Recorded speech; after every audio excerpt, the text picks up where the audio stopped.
भयंकर गर्मियों के दिन चल रहे थे और एक चुड़ैल गर्मी से बहुत ज्यादा परेशान थी। ओफो, कितनी गर्मी हो रही है। अगर मैं जिंदा होती तो इस गर्मी से तो पक्का मर ही जाती। अब क्या करूं? हाय हाय हाय, कहाँ जाऊं? चुड़ैल चलते चलते एक बर्फ के गोले वाले के पास पहुंच गई। अरे वाह, बर्फ का गोला, क्या बात है। अब एक ठंडा ठंडा गोला खाऊंगी और तरोताजा हो जाऊंगी। कम से कम इस गर्मी से कुछ तो छुटकारा मिलेगा मुझे। चुड़ैल जल्दी से गोले वाले के पास गई, लेकिन गोले वाला उसे देखकर बहुत डर जाता है और वहां से दुम दबाकर भाग जाता है। अरे अरे, ये कमबख्त गोले वाला तो भाग ही गया। अब क्या करूं मैं तो ये गोला बना भी नहीं पाऊंगी। अरे हद हो गई, लगता है इस गर्मी में सड़ना पड़ेगा मुझे। चुड़ैल सोचते सोचते कुछ दूर निकल आई। वहां से बाजार शुरू थी। वहीं एक इलेक्ट्रॉनिक्स की बहुत बड़ी दुकान थी। अरे ये इस मनहूस गर्मी में इतनी ठंडी ठंडी हवा कहाँ से आई? बड़ा मजा आ रहा है। चुड़ैल ने देखा कि सामने दुकान में एसी चल रहा था और वहीं से हवा आ रही थी। चुड़ैल फौरन दुकान के अंदर चली गई। वाह वाह, अरे ये तो बड़े कमाल की दुकान है। इसके अंदर तो एकदम गर्मी नहीं लग रही है। अब तो मैं यहीं पे रहूंगी। चुड़ैल को देखकर सभी लोग डर जाते हैं और यहाँ वहाँ भागने लगते हैं। तभी चुड़ैल को दुकान में देखकर एक नौकर भागता हुआ दुकान के मालिक के पास जाता है। साहब, ओ साहब, अरे बड़ा गजब हो गया साहब। हमारी दुकान में एक चुड़ैल घुस आई है। उसे देखकर सभी ग्राहक भाग गए हैं। वो बड़े मजे से हमारी दुकान में बैठकर एसी की हवा खा रही है। क्या? अरे ऐसे तो हमारा बड़ा नुकसान होगा। हमें उसे यहाँ से भगाना होगा। चलो चलकर मुझे दिखाओ कि चुड़ैल है कहाँ।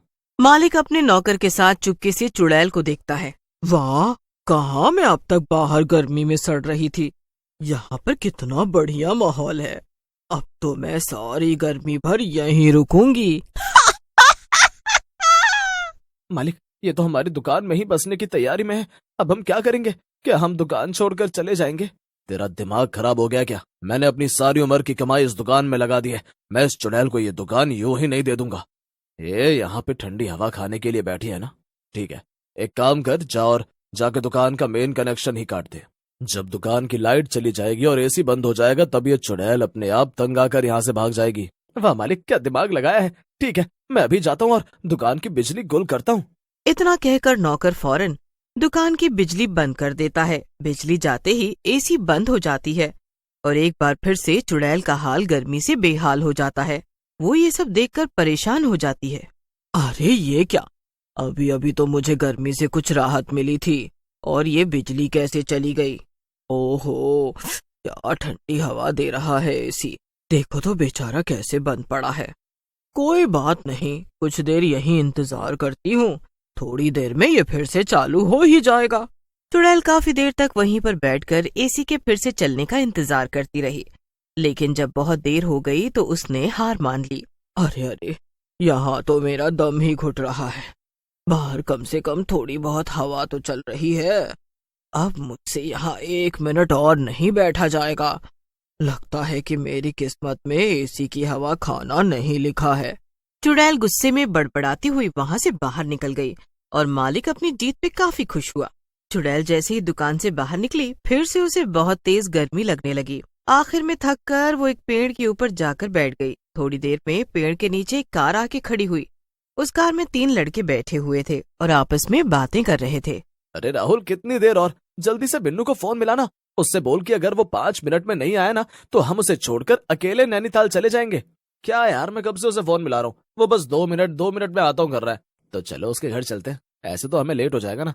अरे मुझसे तो अब यहाँ की ये सड़ी हुई गर्मी बर्दाश्त ही नहीं हो रही है। मुझे तो जल्दी से नैनीताल की ठंडी ठंडी हसीन वादियों में मजे लेने हैं। तीनों लड़कों की बात सुनकर चुड़ैल बहुत खुश हो गई। वो जल्दी से पेड़ से नीचे उतर आई और उनकी कार में जाके बैठ गई। चुड़ैल को कार में बैठता देखकर तीनों लड़के बहुत डर गए। मैंने सुना है कि तुम लोग नैनीताल जा रहे हो। मुझे भी उसी रास्ते जाना है। चलो मुझे भी साथ ले चलो। लेकिन अगर तुमने मेरी बात नहीं मानी ना, तो तुम जरूर मारे जाओगे। चुड़ैल की धमकी सुनकर सभी लड़के हार गए। अब ज्यादा मत सोचो, वैसे भी तुम्हारी कार में एक सीट तो खाली ही है ना। तुम्हारा वो दोस्त अभी तक आया नहीं है, तो अब उसकी जगह तुम मुझे ले चलो। क्या सिर्फ तुम्हें ही गर्मी लगती है? अरे मैं भी इस गर्मी से बेहाल हूँ। मुझे भी नैनीताल की ठंडी वादियों का मजा लेना है। अब जल्दी गाड़ी चलाओ, वरना मैं तुम्हें सीधा ऊपर पहुंचा दूंगा। तीनों लड़के डर के मारे गाड़ी चलाना शुरू कर देते हैं। चुड़ैल काफी खुशी से गाड़ी में बैठी थी, लेकिन तीनों लड़के डर से कांप रहे थे। बीच में गुड्डू, जो कि गाड़ी चला रहा था, उसे एक आइडिया आया। गुड्डू ने अपने बाकी दोस्तों को आंख मार के इशारा कर दिया, तो वो भी उसका प्लान समझ गए। ओ, मुझे जरा हल्का होना है, मुझे गाड़ी रोकनी पड़ेगी। क्या? अच्छा ठीक है, पर जरा जल्दी करो। गुड्डू ने गाड़ी रोक दी और तीनों दोस्त नीचे उतर गए। हमें कुछ करना होगा, हम इस चुड़ैल को लेकर नहीं घूम सकते। ऐसे तो हमारी सांसें ऐसी बात पर अटकी रहेंगी कि कब इस चुड़ैल का मन बदल जाएगा और यह हमें मार देगी। तो अब करें क्या? ये नीचे भी तो नहीं उतर रही है ना। रुको, मेरे पास एक आइडिया है। मैं कुछ बहाना बनाकर इस चुड़ैल को कार से नीचे उतारता हूँ। गुड्डू, तू जाकर गाड़ी में बैठ जा। तू गाड़ी स्टार्ट करके रखना। जैसे ही ये चुड़ैल नीचे उतरेगी तू गाड़ी चला देना और हम सब यहाँ से भाग चलेंगे। ठीक है। गुड्डू जल्दी से जाकर गाड़ी में बैठ गया और राहुल चुड़ैल के पास गया। चुड़ैल जी, जरा आप भी उतर कर नजारे देख लीजिए। आपने वो सुना नहीं क्या कि सफर खूबसूरत होता है मंजिल से भी ज्यादा। वाह, तू तो बड़ा शायर निकला। वैसे तू सही ही कह रहा है। चलो मैं भी जरा नजारे देख लेती हूँ। आखिर ऐसे कार से नैनीताल जाने का मौका रोज रोज थोड़े ही मिलता है। चुड़ैल राहुल की बातों में आ जाती है और कार से नीचे उतर जाती है। जैसे ही वो उतरती है, गुड्डू कार चालू कर देता है और राहुल और करण भी कार में बैठ जाते हैं। तीनों दोस्त चुड़ैल को बेवकूफ बनाकर वहाँ से 9-2-11 हो जाते हैं। ये क्या? ये दुष्ट लड़के तो मुझे बेवकूफ बनाकर भाग गए। अब क्या करूं? उनकी कार में कम से कम एसी तो चल रहा था। अब तो मैं जहाँ थी वहीं आ गई हूँ। वही चिलचिलाती हुई धूप। अरे पहले यहाँ से भागती हूँ और फिर किसी छाया वाली जगह पर जाती हूँ। हाँ, ऐसा ही करती हूँ। चुड़ैल पास लगे कुछ पेड़ों के पास जाकर बैठ जाती है। चलो, यहाँ तो कुछ राहत मिली। अब यहीं बैठकर सोचती हूँ कि आगे क्या करना है। चुड़ैल सोच ही रही थी कि तभी वहाँ से 4-5 औरतें निकलती हैं। वो सब आपस में हंस हंस के बातें कर रही थीं। उनके पास एक एक मटकी भी थी, जिसमें वो पानी भरने के लिए जा रही थीं। ये तो तुमने बिल्कुल ठीक कहा बहन। तुम्हारी सास तो है ही बड़ी पागल औरत। मैंने भी कई बार देखा है, वो तो बेवजह ही मोहल्ले वालों से लड़ती रहती हैं। सभी औरतें ठहाका मार के हंसने लगती हैं। अरे रे, जल्दी चलो, ज्यादा बातें मत करो। हमें जल्दी से कुएं पे पहुंचना है और पानी भर के वापस भी लौटना है। तो और करें भी तो क्या, इस कुएं का पानी तो एकदम ऐसा है जैसे कि फ्रिज का बर्फीला पानी। औरतें आपस में बातें कर रही थीं और चुड़ैल उनकी बात को बड़े ही ध्यान से सुन रही थी। उसने मन ही मन सोचा, इन औरतों की बात सुन के तो लगता है कि मुझे मेरी मुसीबत का इलाज मिल गया है। इतना कहकर चुड़ैल उन औरतों के पीछे पीछे चल पड़ी। कुछ दूर चलने के बाद वो कुआं आ ही गया, जिसकी सभी औरतें बात कर रही थीं। औरतें कुएं से पानी भरती, उसके पहले ही चुड़ैल पीछे से चिल्लाती हुई आई। हट जाओ, मेरे रास्ते से हट जाओ। इतना कहकर चुड़ैल ने छपाक से कुएं में छलांग लगा दी।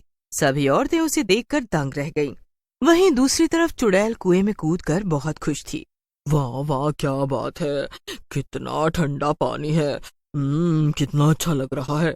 अरे कौन हो तुम? भला क्या चाहती हो और इस कुएं में क्यों कूद गई हो? कोई और दिन होता तो अब तक मैं तुम लोगों को खा भी गई होती, लेकिन तुम लोगों की वजह से मैंने आखिरकार गर्मी से छुटकारा पा लिया है। इसीलिए मैं तुम्हारी जान बख्श रही हूँ। चलो यहाँ से जल्दी चलते हैं, वरना क्या पता ये सचमुच हमें मार दे। हाँ बहन, मुझे भी ऐसा ही लग रहा है। इसी में हम सबकी भलाई नजर आ रही है। चलो जल्दी से यहाँ भागते हैं। चुड़ैल की बात सुनकर सभी औरतें डर गईं और वहां से भाग गईं। लेकिन चुड़ैल ने आखिरकार गर्मी से छुटकारा पा ही लिया। इसके बाद चुड़ैल खुशी खुशी उस कुएं में रहने लगी।